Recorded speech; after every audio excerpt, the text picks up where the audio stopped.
Greetings, everybody. I am coming to you from my 2012 Mercedes-Benz S350 Blue Tech. But I wanted to talk a little bit about why I have decided to sell my 2024 W214 E350 4Matic that I just bought. I have put about 2,300 miles on that car. Shortly after I bought that car, this one came along. I actually wasn't really expecting to buy this or any other car since I had just bought the new E-Class. But, you know, in the case of a car guy like me, you could even call me a car addict, probably. Yeah, so when something else comes along, you tend to make a jump. So there's really nothing wrong with the E-Class per se. It is a lovely car, and I'm sure most of the people who buy it will absolutely love it. I haven't really had any problems with it. It's not related to that. But there are a couple things. So first of all, I just like the way this one drives so much better. I'm also a really big diesel fan. So the fact that this has a diesel in it, that already gives it a trump card.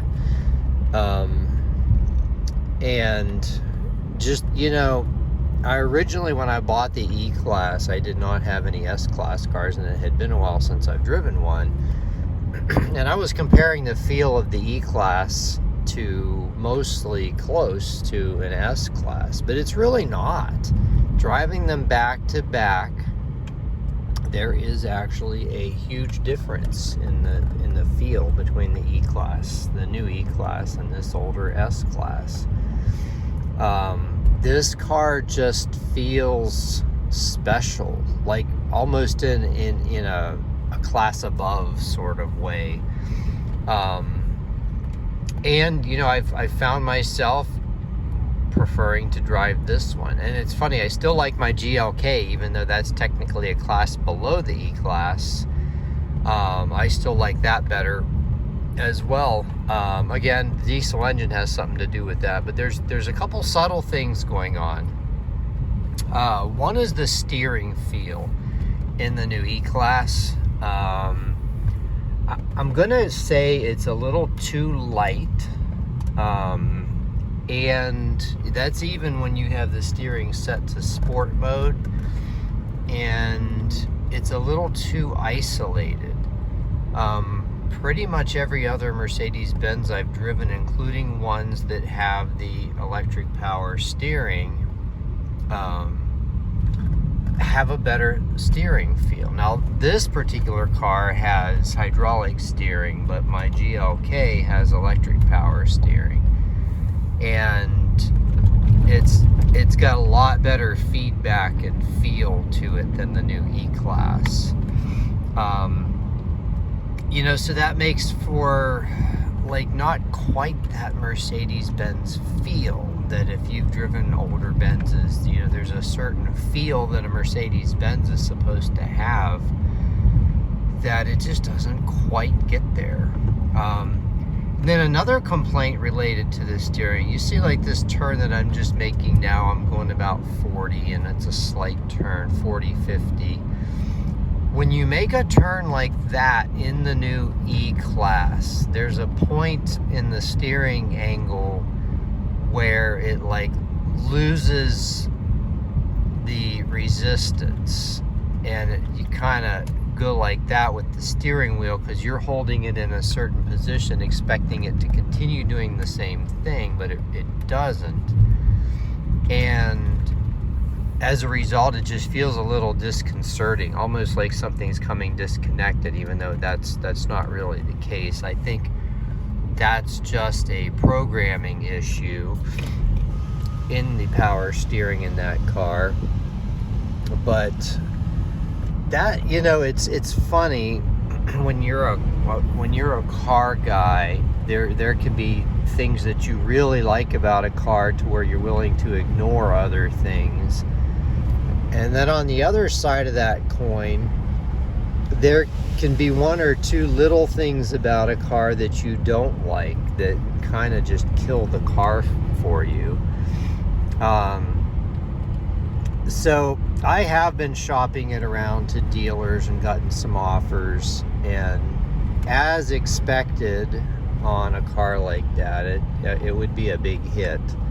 I am actually kind of looking for something to trade it on. I was thinking about getting one of the new Toyota Land Cruisers, first edition.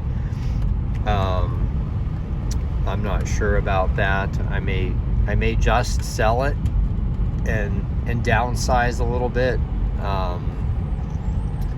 And I don't know. I think the other cars I have, I enjoy driving all of them more than the new E-Class. And again, it seems funny to me to say something like that you have this brand new Mercedes-Benz, and you meaning me, and it's just not a favorite. Now here's some leftovers from some of the heavy rains we've had. We had some more flooding. Looks like some standing water on the roads here and there. Down in a valley right now, so all the runoff from the hills. Hopefully you can see that. I'm not actually paying attention to the filming. I'm paying attention to the road, so the filming may be all over the place. But yeah, that's where it is, and I fully understand that this car is, quite possibly not going to be the most reliable car in the world, but looking back through its history, it has had its share of issues, but really nothing major and nothing excessive. It is about what I would expect. And I did, for those of you interested, I did do a video showing the complete history on this car. So I've had this one now a little over 2 weeks, and I've put, I think, about 1,300 miles on it so far. And the only issue that I've really had to address, which I'm waiting for the part to come in, is one of the rear tail lamp housings has failed. That you may have seen that message when I first started the car. So I'll replace that. That's not a big deal. I'm replacing it with a part that I'm getting from a Mercedes-Benz dealer. I know these German cars don't like to have their electronics messed with. So the only time I've ever heard of people having problems, other than just, failure related to age, is when they try to use the cheap aftermarket ones, because the voltages may be a little bit off, and it may confuse the computers and trigger other errors, unrelated and so forth. So not going to mess with that. That's the case of pay me now or pay me later. If you've ever heard that saying, it's I subscribe to that. Get the best parts you can get up front. Don't try to save a few bucks up front, or don't try to shortcut up front, because it will almost always bite you down the road. Actually, I have a friend who has an S550. His is a 2010, and he bought it really cheap. It did have a couple issues, but he tried to take some shortcuts, and it's funny, he doesn't listen to my advice, and it always bites him. Like, one that comes to mind is he did want to change the transmission oil, and he got a cheap filter and overflow pipe kit, and it had the wrong overflow pipe in, and he put, I believe it was not enough oil in it. I can't remember. And it was shifting, or actually it wouldn't shift. That's right. And then he had to drop the pan again, and I told him, I'm like, you need to use new pan bolts every time on these transmissions because they're torque to yield. Well, he ignored that and tried to save a few minutes and a few bucks, and as a result, shortly after doing the second fill, massive leak. He lost most of his transmission oil, and as a result, the transmission started slipping, like really bad. Like it wouldn't even go up a hill like this. So then he had to do the job a third time, you know, and so if you just you know, do things right the first time, it may take a little more time. It may be a little more expensive up front, but it'll make all the difference. Especially on these German cars, they're just so picky about how things are done. And if you do things the proper way, these cars will definitely be surprisingly reliable, despite the reputation that they have. And the other thing is, do everything on time. Keep up on the maintenance on them. So I definitely have found that I typically like a Benz that's 10 to 15 years old. That's like kind of my sweet spot, I think. You know, so I have my 2014 GLK 250 Blue Tech. I have this 2012. They fall within that range. I typically like cars with over 100,000 miles on them. This one I found with 92,885. It has whatever it has on it right now. And you know, they do need work here and there, but I've always had very good luck with cars like that. There's a whole vetting process. I did a video on how to buy one of these sight unseen, and I talk a little bit about that. If you have any specific questions, you can go ahead and ask. But you know, all in all, I have all these cars because I definitely love driving them. I love taking care of them.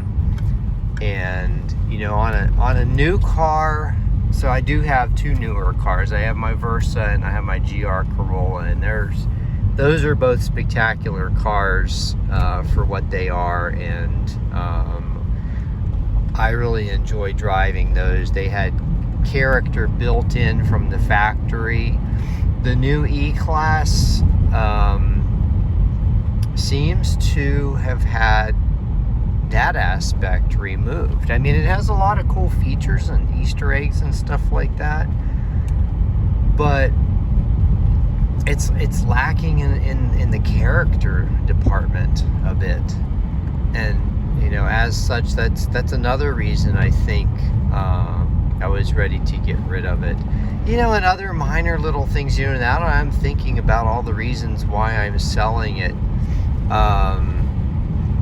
The sunroof, although 98% of the time it's fine, sometimes when you're driving along around 40 miles an hour, you get a little bit of wind buffeting. Nothing horrible, not as bad as like a Dodge Hornet with the pano roof. That was one of the worst I ever drove. Now this car has the pano roof, I think. No, it's my GLK that has the pano roof. It's fine in that car. This car just has the standard roof, and those have typically been fine. It's let that car get ahead a little bit, and I'm going to do a quick acceleration here in this car because the torque rush is fantastic.